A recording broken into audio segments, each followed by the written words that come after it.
Welcome back to the Descent into MS podcast. This is part 3 this month. The title is Make, Do and Mend. Firstly, thanks for those following the podcast series. I appreciate you taking the time. I really do. I hope it has helped in some way. Today we are joined by 2 special guests. Build it and they will come. A line from the film Field of Dreams. Well, I have built it and they have came. The Sandyman and ye. When I first met them, I explained that we were going to commit the perfect robbery. We are still working on it, but unfortunately, it'll be a bit like the film Restless Natives, but on mobility scooters. A bit of a come down. I will introduce both guests later on, when we will talk about help we have received. You're in for a treat. It'll be magic, but not a lot. Sorry, Mr. Daniels. But first, nothing to do with nothing. It wasn't until my teacher training that I was informed that I had a monotone voice. A monotone voice. Who knew? It was noted during the crit. That came as a bit of a shock, actually. You never really know what your voice sounds like, I suppose. Paraphrasing Ravi Burns, what a gift the gifted gives you to hear yourself as others hear you. Anyway, I personally think the monotone aspect of people's voices can be quite soothing. Many years ago, while listening to the legendary John Peel on late night radio, he played Considering a Move to Memphis by the colourblind James Experience. I instantly loved this. Unusual, with a monotone voice over music. I still ask Alexa to play it now and again. It makes me smile. If you get a chance, give it a listen. But then on thought, I suppose the Tindersticks would be in this category, along with The Wedding Present. Perhaps Lou Reed and the Velvet Underground. Seemingly more than I guessed, but all worth a listen. Right, for those wondering where this is going, patience is a virtue. I was second in line when we were giving out patience, but I thought I'll come back later when it's less busy. Think about it? No? Anyway, in episode 1, I included a link to Anthony Hopkins reading Dylan Thomas's Rage Against the Dying of the Light. His voice brought the poem to life. Black, bleak, thundering, echoing. I love Dylan Thomas's work.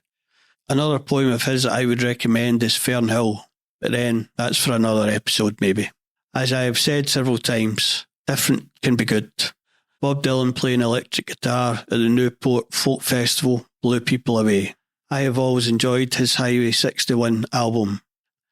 The recent Bob Dylan biopic showed how groundbreaking it was.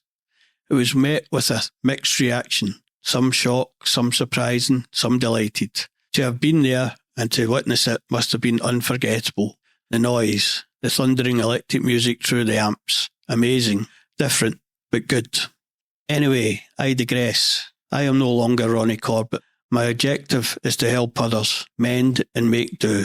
I will start with when I was contacted by Suze from the MS Society Scotland. Suze was asking if I might participate in a press release regarding the counselling service. The counselling services offered by the MS Society were in danger because their funding was getting cut.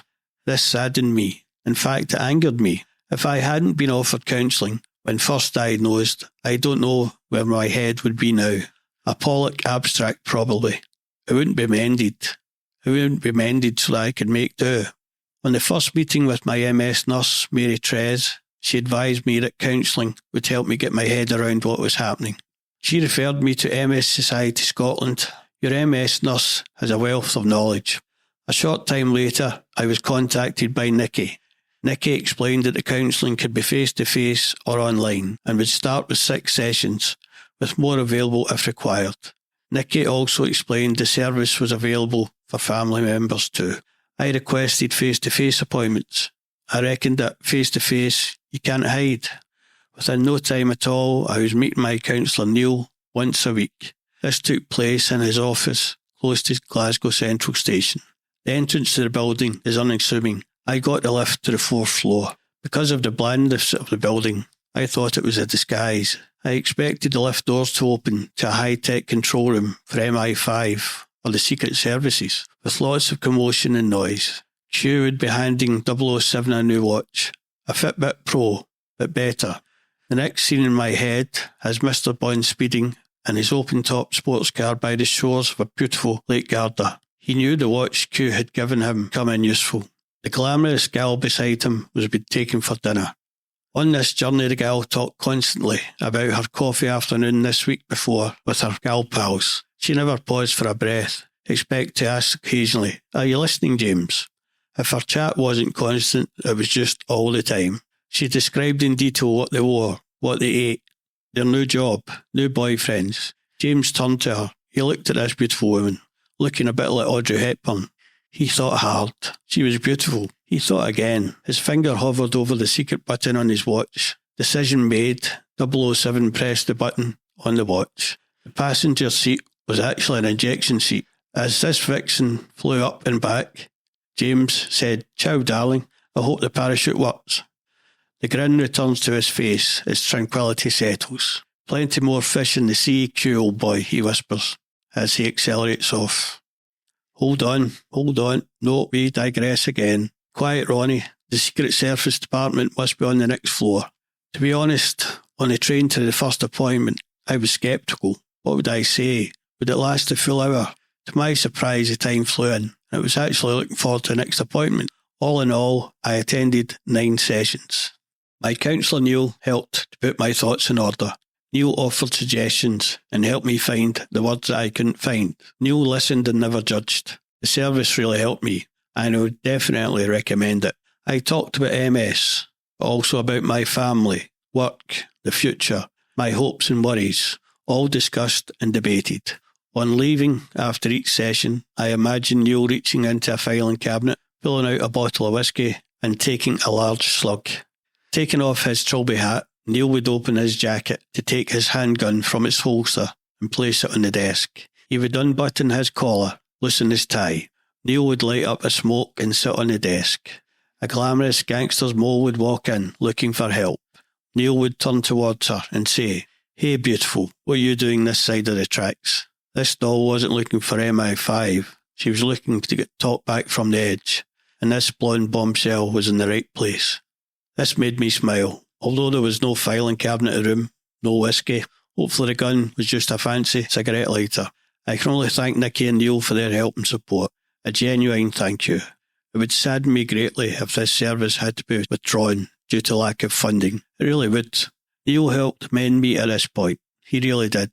I also want to thank my CBT counsellor from MS Revive, Murad, also mended my thoughts. Thank you, Murad. Dead Men's Shoes, another amazing film, but I do wonder if the main character had reached out for counselling, if it would all be different. Reach out, get help, mend and make do. When broken, life's different. Tasks have to be completed differently, or with assistance. We make do and mend. I recently went on holiday with my wife and 2 of my bairns. We had to change the style of our holiday. Instead of rushing about between cities, we adapted. We had a beach holiday. We went to Mojaca in Spain. It's midpoint between Valencia and Malaga. In Valencia, the sea is warm but murky. At Malaga, the sea is clear, but cold due to tidal streams. Oaxaca has warm and clear water. It took a while to get used to a beach holiday. Sun loungers, entertainment, swimming. Swimming in the pool was marvellous. Swimming in the sea was great, relaxing, but I couldn't get out of the beach. The slope was too great. The sand slides away, the waves push you over. Stranded in the shore, being battered by the waves. My daughter had to come over with my stick. I stumbled up on my stick and made my way across the sand. Different. It is worth noting that there was a beach-adapted wheelchair available for use on this beach, free of charge. My MS friend Rudy champions a beach wheelchair service in this country. A good guy, straight down the middle, doesn't suffer fools gladly, so I might be in trouble. I will include a link to the beach wheelchairs at the end. Like Martin Sheen in Platoon, I am a grunt. No experience, but thrown in. No experience, but learning every day. The only difference is that Martin Sheen's character volunteered. I didn't volunteer. The 2-week holiday is now like a tour of duty. The days are counted down. At the end, I am no longer a grunt. I am battle-hardened. I can holiday with MS. I am Spartacus. I am Bobby's Rock. I have made do and mended our holiday. My wife has to work harder. She has to do some of the tasks that I used to do, carrying the heavier bags, get in the sea with the bairns when I am knocked over with fatigue. She never moans. We work together in our own way. and I really appreciate it. It breaks my heart when I see her selflessly carrying on with life. It really does. Broken, but still useful.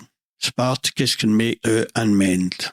Martin Sheen, Charlie's father, also starred in a film about the Vietnam War, Apocalypse Now, an amazing film. The director's cut is far superior to the original release, adding more to the story. Marlon Brando also starred in the film as Colonel Kurtz. Between casting and filming, Marlon piled on a lot of weight. He was unrecognisable from his usual athletic self. Maybe he was on MS medication, affecting his weight. Maybe he had reduced mobility from MS, meaning he could not be as active as before. Anyway, the director found a solution to this problem. Make do and mend. In all Colonel Kurt's scenes, he was shown in shadow, in darkness. If you watch the film, you'll notice this. But still fantastic acting from all the cast. Robert Duvall with the quote, "I love the smell of napalm in the morning," taking on the Viet Cong just so he can surf at Charlie's Point, blaring out Ride of the Valkyrie from his attack choppers, leaving calling cards on the dead VC, the madness and adaptability from the troops thrown into a chaotic and nonsensical situation. They were Spartacus also. They were broken rock. Make do and mend.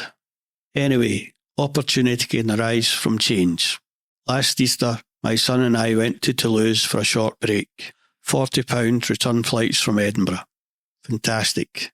Talking with my CBT counsellor from MS Respite, Murad and I agreed that this would be where I would use my walking stick the whole time, because I had been hesitant to use it in public. I was a stranger in Toulouse. Nobody knew me. Nobody cared. I used the stick the whole time. It really helped. More than I thought it would. A stranger with a walking stick. Nobody cared.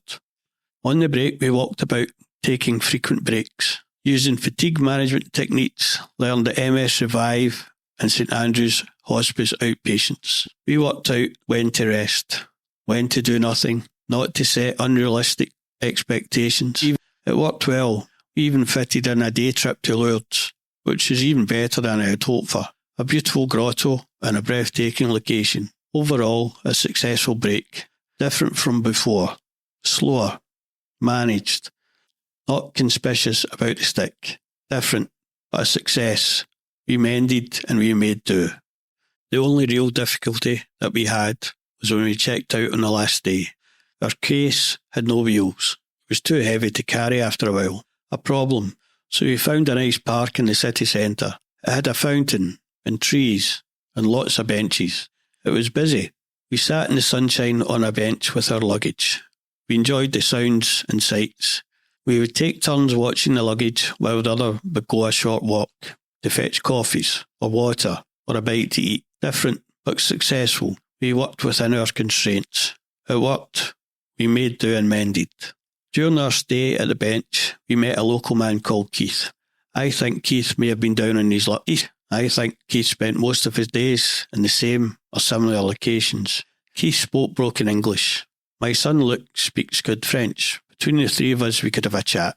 Keith offered us a drink of his wine. He had a bottle in his rucksack, maybe two, but in the sunshine we chatted for a while. We enjoyed his company and his conversation. We may not have had this opportunity to chat to Keith on a previous busy break. Our breaks are different now, but offer different opportunities. When eventually we had to leave for the airport at a bus stop not far away, we said au revoir to Keith. When I got up, Keith asked me about my stick. I said MS. Keith shrugged his shoulders and said, "Oh, nothing more, nothing less." "You're a good man, Keith," and the shrug of your shoulders made me very happy. It really did. Circumstances make the trip different. We adapted, we learned. We are no longer grunts. We were battle-hardened MS warriors. I am still Spartacus. I can make do and mend. I will overcome obstacles in my path with the help of others. Reach out. Find the help you need. You are not alone. In the film Hamburger Hill, the troops were in a hopeless situation. When they were struggling, they would repeat, "It's all right, it don't matter none. It's all right, it don't matter none." Our situation is different. It's not all right and it does matter. You are important and useful. Do not forget that. Reach out, make do and mend. Thanks for listening. I have included a link to sites where I have found help and where support is there for you. Quiet burns getting out. Remember that. Carpe diem. Seize the day. We are Spartacus. We will fight. We will ask for help. We will help each other. Paraphrasing Etta James' song, Stormy Weather. I won't let that old rocking chair get me. Great line, Etta. Imagining that because her lover has left, she will end up as an old spinster sitting in a rocking chair on the veranda, thinking, what if? Don't let that rocking chair get you. Mend and make do. Promise me that you will. Promise me.